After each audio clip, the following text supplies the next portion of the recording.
hands. Unfortunately, we have another devastating bomb threat. An incredible one, if that. In the watch and hands that happened in Washington, D.C. at the Principles First Summit today. In the hands of Washington, D.C., what all does the reporting say? We will find that out in today's video.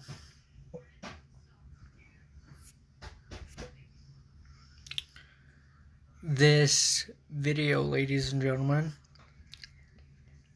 is by The Independent via Yahoo News.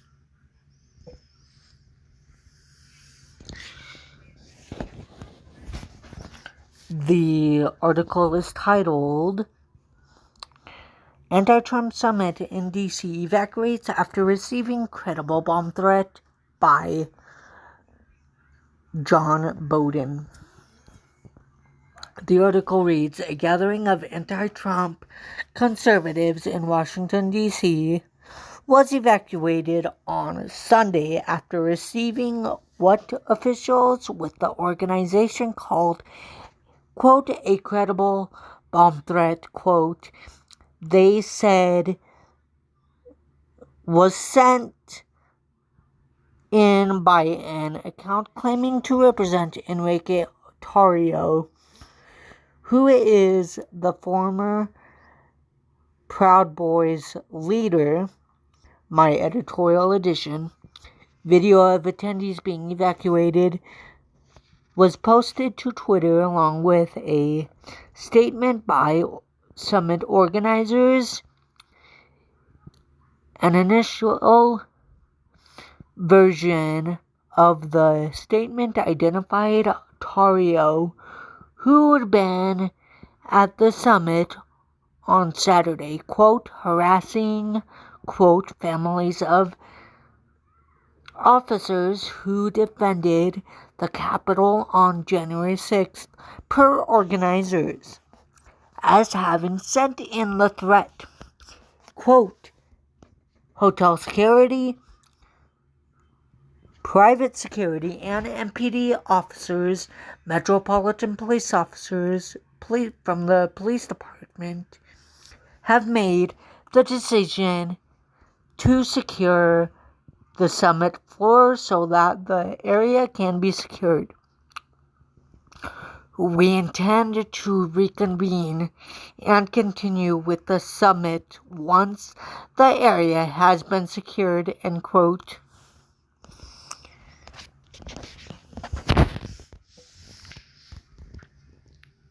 Ladies and gentlemen, before we continue with the article today, let's just first take a look at what the whole statement actually says that was posted.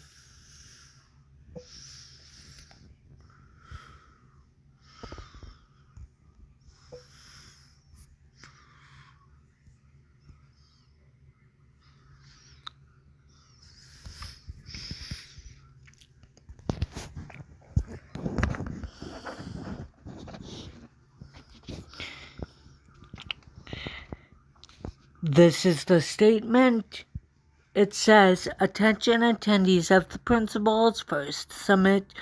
We have received a credible bomb threat from an account claiming to be Enrique Tarrio, the recently pardoned, unfortunately, leader of the Proud Boys, who was sentenced to 22 years in prison for seditious conspiracy and the attack of the January 6th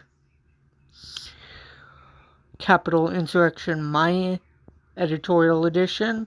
Hotel security, private security, and MPD officers, Metropolitan Police officers, my editorial edition, have made the decision to evacuate the summit floor so that the area can be secured. We intend to reconvene and continue with the summit once the area has been secured.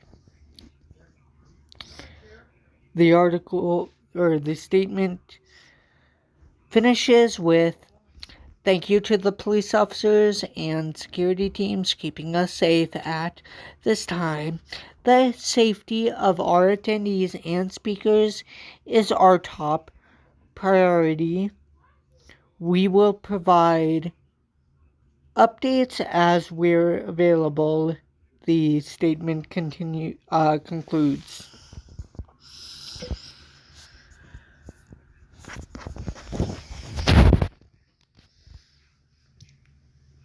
Tragic and devastating that this was even allowed to happen in the eyes and the watch of the Trump administration and Donald Trump.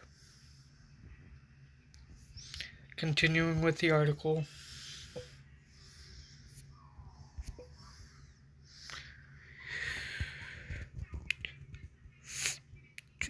As we just read the statement from the summit's organizers on from today, Sunday afternoon, it was edited with a few minutes, or within a few minutes, to say that the threat was sent by an account claiming to represent Tarrio, who was also arrested this weekend at the Capitol after allegedly assaulting a counter-protester. The Independent has reached out to the convention center organizers for more information on the account where the bomb threat originated. My editorial edition. In a second tweet, the principal's first summit organizers said that the threat was emailed by an account with the name Enrique Tarrio, or T for Tarrio, which is Enrique's last name, and continued, quote, "We do not have definitive proof of the email's origin at this time, and so cannot say with certainty who sent the email." Tarrio himself responded with an apparent threat to sue for defamation in a tweet, quote, "They literally edited their tweet. Too late, you effing scumbags. You don't get to retract now. Preserve your effing documents," end quote.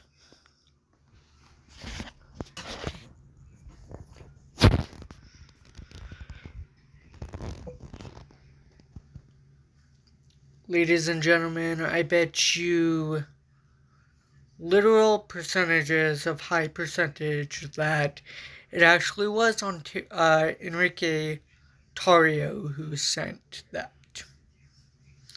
I don't know for sure if it isn't, but I'm just almost certain that he was the one who sent that.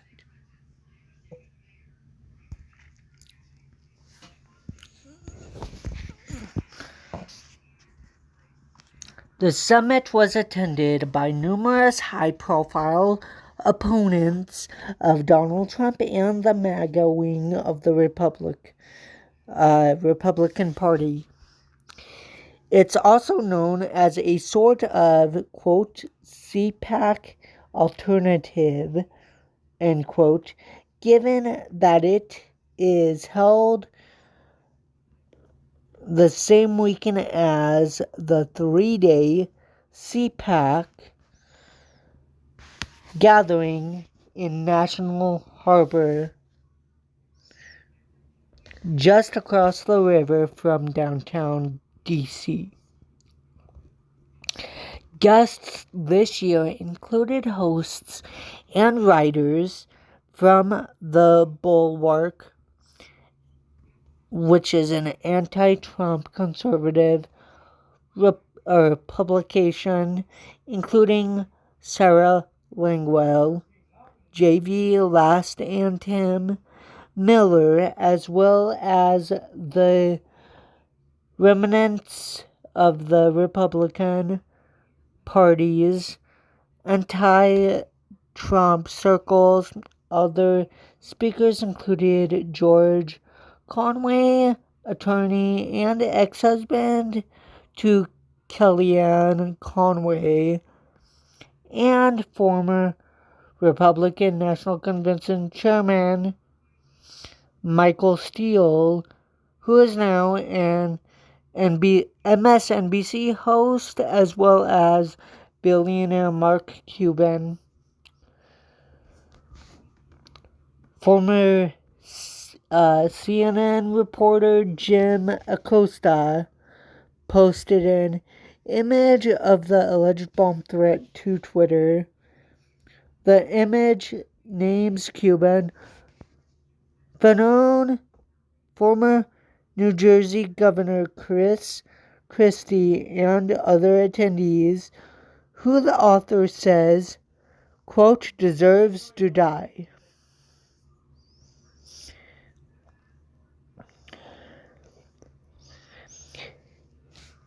This is the image that he posted that says, here is the bomb threat at the Principles First Summit in D.C. I'm told, it says, by a source familiar with the situation, that this is the threat below. See email attached. It mentions Michael Fanone and his mother, as well as other attendees at the conference.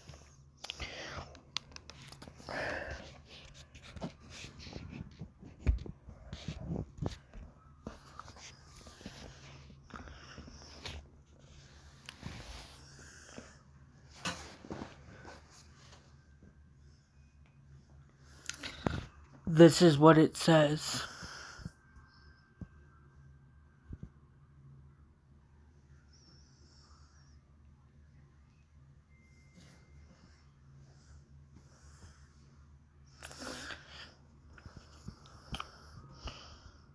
Quote, because it's not what I'm saying. It says, to honor the January 6th hostages recently released by Emperor Trump, I've constructed 4 pipe bombs out of 1 V8-inch threaded galvanized pipes, and caps, kitchen timers, some wires, metal clips, and homemade black powder. I recently placed one inside of a room I rented at the JW Marriott at 1331 Pennsylvania Avenue, Northwest Washington, D.C. 20004. It is rigged to explode as soon as the door next opens. I also shoved another pipe bomb down the toilet in the bathroom nearby where the Principles First Summit is being held. Mark Cuban, These are the people it is listing: Mark Cuban, Chris Christie, John Bolton, George Conway, J. Michael Ludig, Adam Nitzer, Michael Steele, Geoff Duncan, Bill Crystal, Faggot Frank Figliuzzi, I believe is how the last name is spelled. Correct me on how to say or pronounce that last name in the comment section below. Glenn Kirshner, Stephen Retcher, Norm Eisen, and especially Michael Fenton all deserve to die. In that spirit, the third device has been placed inside Michael Fenton's mother's mailbox to explode when the mailbox opens. Currently, I am nearby John Bolton's home, it says. By the time you've read this email, the final device will have been deposited inside of his mailbox and rigged to explode in the same way. To my family, I simply did what needed to be done. MAGA.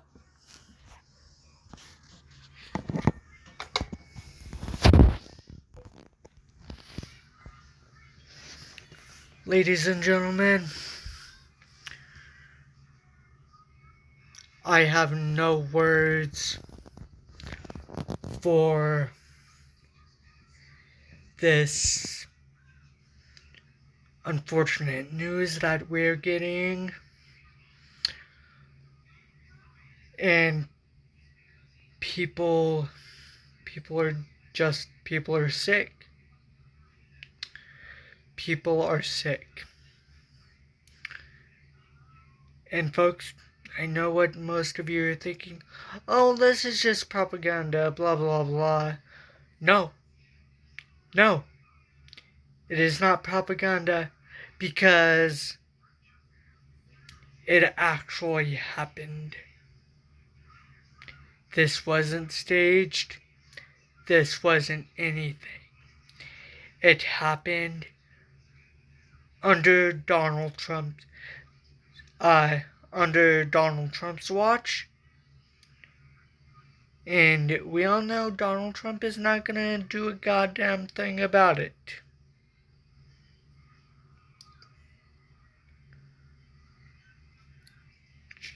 It's just sickening. It's sickening to know that another terrorist attack happened because of Donald Trump in the eyes, in the watch, and the hands of Donald Trump.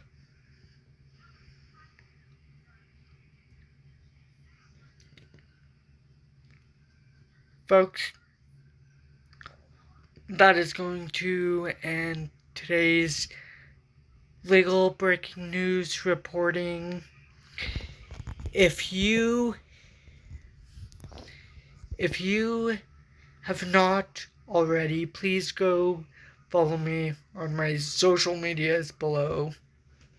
There, you guys can be updated on when I post a brand new video to the channel and a legal breaking reporting. Another way you guys can be updated is if you click the little bell icon that's right next to the subscribe button, and hit the all option. That way you guys never miss a brand new video and a brand new legal breaking reporting that I post to the channel. Thank you everybody for watching, and please help me reach the channel goal of 100 plus subscribers. The reason why I'm saying 100 plus subscribers is because we have more subscribers to go after we reach the goal for the channel of 100 subscribers. Thank you everybody for watching, and I will talk to you guys in the next legal breaking reporting. Please stay safe and warm during these wintry, weathery conditions.